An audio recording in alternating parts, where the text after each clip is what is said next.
Bonjour, vous êtes sur le podcast de Plan Sonore avec Bruno de Chenerille.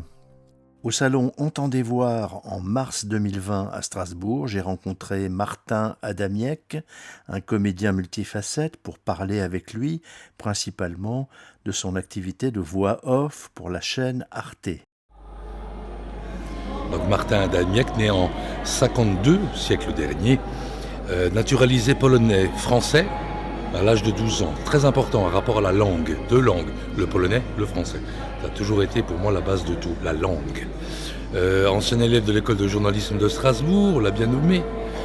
Et puis surtout acteur, metteur en scène depuis 35 ans avec la compagnie Articulation. J'enseigne les pratiques théâtrales depuis à peu près sur la même durée. Et j'écris, je publie beaucoup et je peins. Voilà, je suis peintre aussi. Donc voilà, un certain nombre de choses à dire sur le parcours. La voix off, c'est ce que vous me demandiez, c'est ça. Je suis un historique, comme on dit, par rapport à Arte à Strasbourg. C'est-à-dire, j'ai démarré en même temps qu'eux, sur les enregistrements de voix, voice-over, etc. Beaucoup de plaisir à le faire, mais pour moi, ça allait complètement avec ce que je pratique depuis toujours, c'est-à-dire l'oralité. J'ai même osé un mot, à savoir essayer d'équilibrer écriture et orature. Pour moi, c'est indispensable, j'ai toujours été toute ma vie entre orature et écriture. Ça passe au départ par un casting de voix, comme on dit, en général. Et puis par le réseau, quelqu'un qui vous introduit. À partir de là, on fait les premières expériences. Ça s'appelle le doublage. C'est intéressant. C'est un travail en soi, puisqu'il y a des exigences très précises. On est dans une cabine, on est coincé dans une cabine avec un micro, un texte, et il faut être assez rapidement dans la structure du texte, il faut la respirer. Donc en fait, tout le travail consiste à respirer le texte. Celui qui conduit la séance a aussi sa méthode à lui, il préfère tel type de voix, de façon de faire ou d'être. Des fois, on a l'impression qu'on n'est pas bon, parce qu'on bégaye, on n'est pas dessus. D'autres moments, oui, et on ne sait pas toujours à quoi ça correspond. Des fois, on peut arriver très reposé pour un enregistrement en disant là, je suis en forme, j'ai dormi et tout. On arrive, c'est une catastrophe, on estime que c'est une catastrophe. Et d'autres fois, on arrive vraiment avec rien, et c'est très bon, quoi. Donc, c'est très étrange. Parce qu'entre ce que nous faisons et ce que la bande-son va dire, il y a un monde. Il y a un monde et on ne s'écoute pas trop, quoi. C'est autre chose, c'est un autre travail que celui qui enregistre. Il entend autre chose, ou il est à la recherche d'autres choses dans notre voix que ce que nous on cherche. Des fois on fait, et le réel a dit on refait une prise, parce que là tu es trop comme ci ou trop comme ça. Ah bon ? On est étonnés nous-mêmes, quoi, des fois. Ou alors on a un défaut de langue, c'est extraordinaire. Des fois on trébuche sur un mot, mais 10 fois de suite. Pourquoi ce mot-là ? Il n'y a pas d'explication logique. Parce que là, une prochaine séance, ce sera sur un autre mot. Et donc ça, c'est des surprises, quoi. Mais ça, c'est amusant.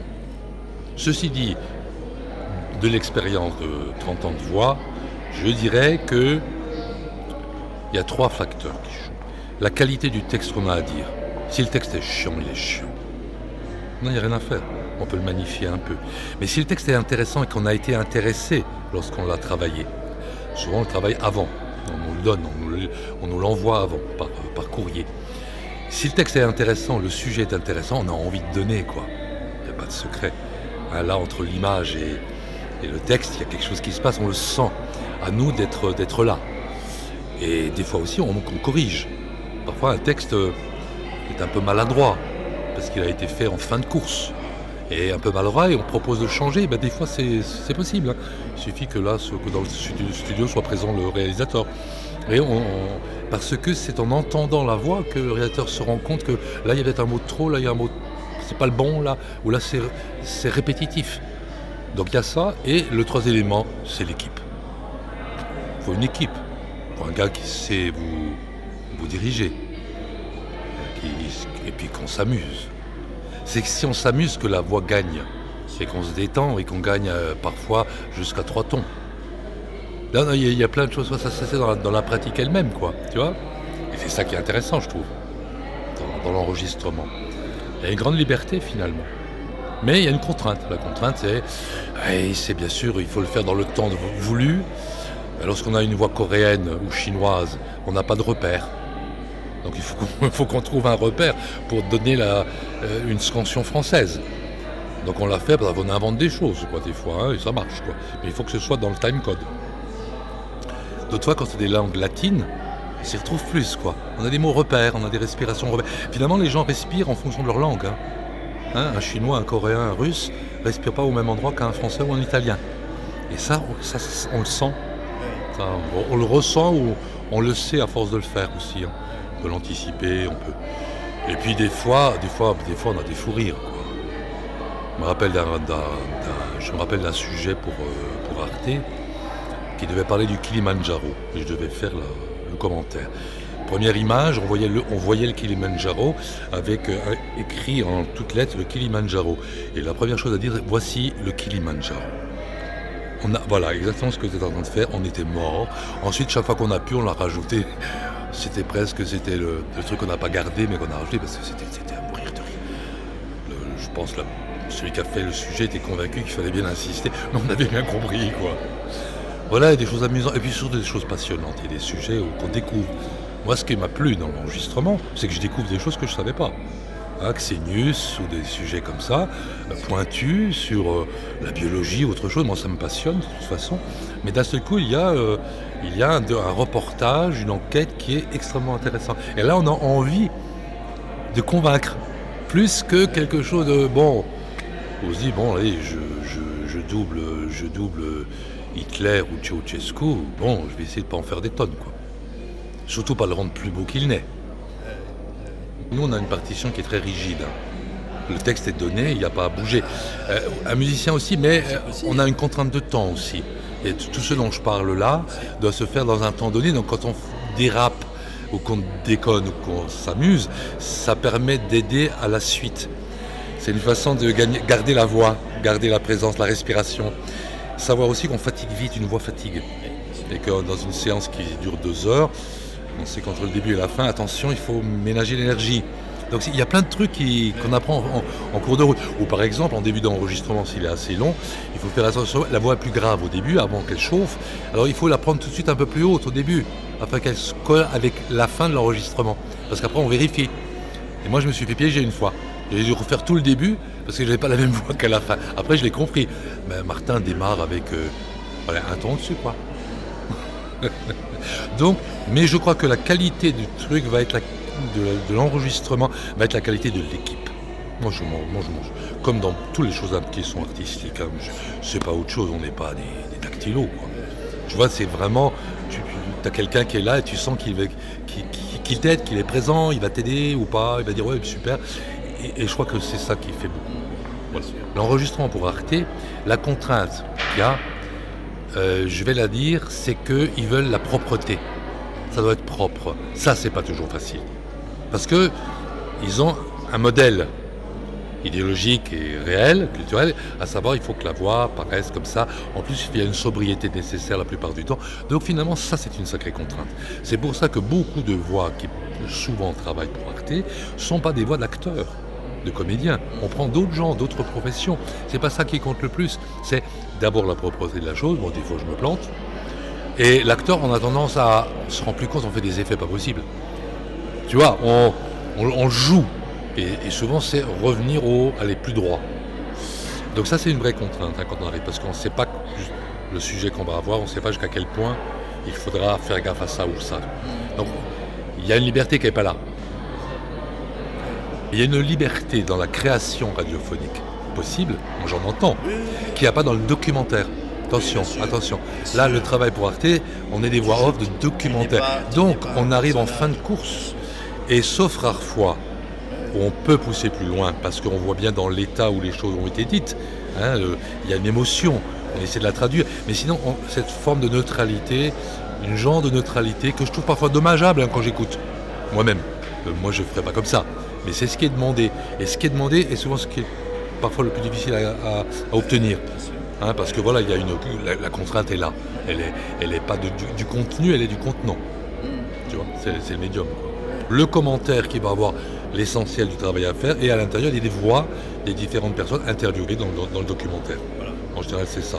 Donc les différentes voix, on en fait 1, 2 ou 3, ça dépend du choix qui a été fait. Mais c'est ça, il y a ou le commentaire, ou ça. Moi j'ai fait ou l'un ou l'autre selon le moment. Voilà. qui est encore très différent. Le commentaire, c'est intéressant, parce que tu as une continuité sur tout le documentaire à trouver. Donc, de ton. Alors que les personnages, c'est vrai que ça peut être très variable, quoi. Mais il y a une signature, quoi. Il y a une demande de quelque chose, quoi. Un petit peu et qui peut changer avec le temps. Même sur les voix choisies, je veux dire que les voix qu'on choisissait il y a 30 ans, quand j'ai démarré, c'est pas tout à fait non plus les mêmes. On prend d'autres types de voix, ténor, baryton. Donc certains réalisateurs demandent et obtiennent le sous-titrage. D'autres veulent la voix off.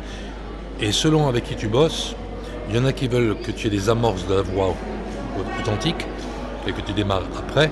Après, c'est une question de durée. Il faut que ça tienne. Et des fois, ça ne tient pas. Des fois, on change, je te jure. La plus grosse fatigue qu'on a dans l'enregistrement, c'est changer le texte. Et ça arrive souvent.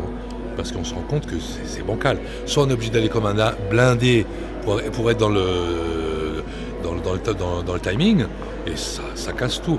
Mais sinon, en général, moi qui écris aussi, je veux dire, je ferai beaucoup moins bavard les commentaires. Beaucoup moins bavard. Plus concis. Certains le font bien. Les documentaires de la BBC souvent sont très bons.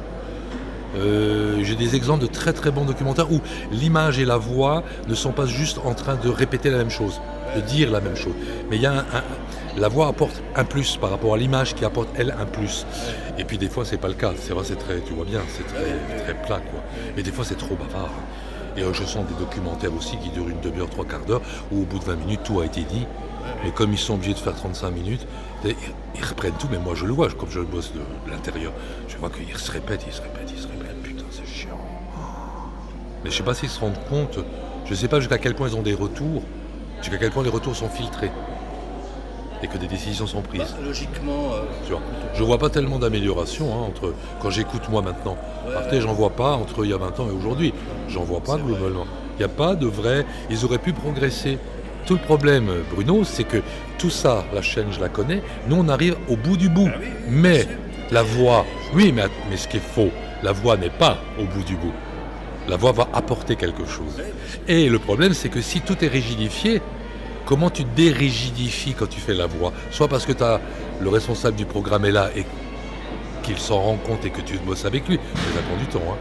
Ils ont des timings, tu vois. Mais il faudrait retravailler à partir de là. Parce que celui qui aura mis les textes à dire, il n'aura souvent pas vu les images. Ça, je le sais. Il n'a pas vu les images. Donc, il fait sa traduction, et il met le truc en dessous, et puis, nous, on essaye, on est là. Oh putain, non mais des fois, je te jure. Alors, des fois, on le fait pour de vrai. Je vous le fais. On arrive. Je suis dans le timecode. Ok. Il faut tout revoir, quoi. Et ils ne prennent pas assez en compte ça, mais on leur a dit, ça ne remonte jamais. Ils ne tiennent pas assez compte que placer la voix, pour celui qui va être en bout de course pour le montage, il faut qu'il écoute, qu'il entende, qu'il voit pour faire un vrai boulot, quoi, tu vois, et souvent c'est pas le cas. Il n'y a pas de souci de ça, il y a personne qui peut-être aurait son mot à dire au final, tu vois, pourrait dire voilà, ça va pas, etc. Tu vois. Voilà, je vous signale aussi que vous pouvez lire la version écrite de ce podcast en un article publié sur mon blog Plan Sonore. Je vous rappelle l'adresse internet plansonore.fr. Vous êtes sur le podcast audio de Plan Sonore. Il est disponible sur iTunes, Stitcher, SoundCloud, Spotify, Deezer, Podcast Addict, Apple Podcast et Google Podcast. Bref, sur la plupart de vos applications de podcast et bien sûr sur notre site plansonore.fr. Si cette diffusion vous a plu, likez, partagez-la avec vos amis sur les réseaux sociaux, abonnez-vous. Si vous voulez être tenu informé de toutes les parutions, inscrivez-vous sur le blog. Et à bientôt sur plansonore.fr.